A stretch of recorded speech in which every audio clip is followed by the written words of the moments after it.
8મું વેતન પંચ. આ શબ્દો સાંભળતાની સાથે જ લાખો સરકારી કર્મચારીઓ અને તેમના પરિવારોનું ધ્યાન ખેંચાય છે. અને કેમ ન ખેંચાય? આખરે આ તેમની આર્થિક સુરક્ષા અને ભવિષ્ય સાથે જોડાયેલો બહુ મોટો મુદ્દો છે. પણ વાત માત્ર એટલી જ નથી. આ ચર્ચાની અસર દેશના સમગ્ર અર્થતંત્ર પર પણ પડી શકે છે. તો ચાલો આ આખા મામલાને જરા ઊંડાણથી સમજીએ. 3.25 સ્ક્રીન પર દેખાતો આ માત્ર એક આંકડો નથી. સરકારી કર્મચારીઓના પગાર માટે જે મોટી વાટાઘાટો ચાલી રહી છે ને, એના કેન્દ્રમાં બસ આ જ આંકડો છે. પણ આ આંકડાનો મતલબ શું છે? અને એ આટલો બધો મહત્વનો કેમ છે? તો જુઓ, આખી ચર્ચાનો મુખ્ય હીરો છે ફિટમેન ફેક્ટર.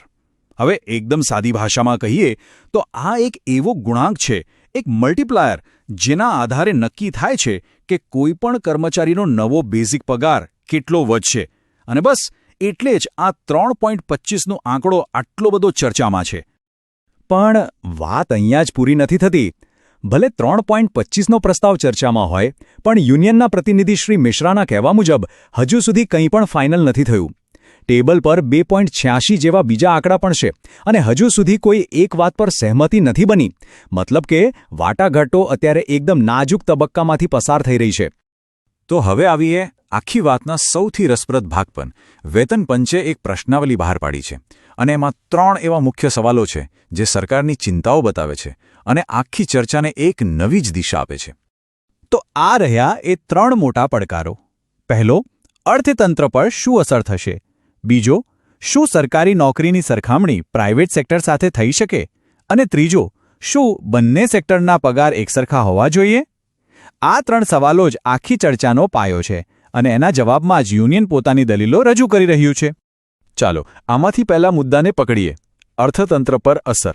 સૌથી મોટો સવાલ એ જ છે કે પગાર વધારો એ દેશ પર આર્થિક બોજ છે કે પછી અર્થતંત્રને ગતિ આપનારું એક એન્જિન? ચાલો જોઈએ કે બંને પક્ષો આ વિશે શું વિચારે છે.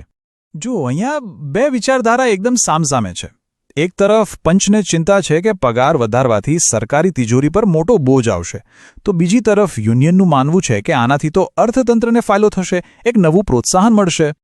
અને આના પર શ્રી મિશ્રાની દલીલ એકદમ સ્પષ્ટ છે. તેઓ કહે છે કે ભૂતકાળમાં જ્યારે પણ વેતન પંચ આવ્યું છે, ત્યારે દેશની અર્થવ્યવસ્થા મજબૂત જ થઈ છે, નબળી નથી પડી. કેમ? કારણ કે જ્યારે લોકોના હાથમાં વધુ પૈસા આવે છે, ત્યારે તેમની ખરીદ શક્તિ વધે છે. તેઓ વધુ ખર્ચ કરે છે, જેનાથી બજારમાં માંગ વધે છે અને આખરે જીડીપીને વેગ મળે છે. સારું, તો આ તો થઈ અર્થતંત્રની વાત. હવે આવીએ પેલા બીજા અને ત્રીજા સવાલ પર, જે બંને જાહેર અને ખાનગી ક્ષેત્રની સરખામણીના વિવાદાસ્પદ વિચારની આસપાસ ફરે છે. શું ખરેખર આ 2 ક્ષેત્રોને એક જ ત્રાજવે તોલી શકાય? અને આ સવાલનો જવાબ આ બંને ક્ષેત્રોના મૂળભૂત ઉદ્દેશ્યમાં છુપાયેલો છે. સરકારી ક્ષેત્રનો મુખ્ય હેતુ છે સમાજ સેવા, સામાજિક જવાબદારી અને સારું શાસન આપવું, જ્યારે ખાનગી ક્ષેત્રનો એકમાત્ર અને સ્પષ્ટ હેતુ છે નફો કમાવવો. આ જ મૂળભૂત તફાવત યુનિયનની દલીલનો મુખ્ય આધાર છે.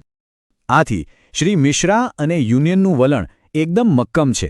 તેમનું કહેવું છે કે સરકારી ક્ષેત્રની ભૂમિકા સમાજમાં બહુ અલગ અને અનોખી છે. તેનું મૂલ્યાંકન તમે ખાનગી ક્ષેત્રના નફા નુકસાનના ચશ્માથી ન કરી શકો. સરકારી કર્મચારીઓ જે પરિસ્થિતિઓમાં કામ કરે છે, જે જવાબદારીઓ નિભાવે છે, એના માટે એક અલગ જ માળખું હોવું જોઈએ. આ સરખામણી જ પાયા વગરની છે. તો આટલી બધી દલીલો અને ચર્ચાઓ પછી અત્યારની પરિસ્થિતિ શું છે? શું કોઈ નિર્ણય લેવાયો છે? વેલ, ટૂંકમાં જવાબ છે ના. આટલી બધી મજબૂત દલીલો રજૂ થયા પછી પણ આ ચર્ચા હજી ચાલુ જ છે. ફિટમેન્ટ ફેક્ટરનો અંતિમ આંકડો શું હશે એના પર હજુ કોઈ નિર્ણય લેવાયો નથી. બંને પક્ષો એક સર્વસંમત ઉકેલ શોધવાનો પ્રયાસ કરી રહ્યા છે. અને અંતે એક સવાલ જે આપણને વિચારતા કરી જાય છે: શું જાહેર સેવા અને નફા માટે ચાલતા ઉદ્યોગની ખરેખર ક્યારેય સરખામણી થઈ શકે? જાહેર સેવાનું સાચું મૂલ્ય શું માત્ર પૈસાથી આંકી શકાય? આ એ મૂળભૂત પ્રશ્ન છે જે આ સમગ્ર ચર્ચાના કેન્દ્રમાં છે, અને જેનો જવાબ શોધવો એટલો સરળ નથી. લેટ્સ અપડેટ 13 સાથે જોડાયેલા રહો. સાચા સમાચાર, સરકારી અપડેટ અને મહત્વપૂર્ણ માહિતી માટે ચેનલને સબસ્ક્રાઇબ કરો અને બેલ આઇકોન દબાવવાનું ભૂલશો નહીં. Stay update, stay smart.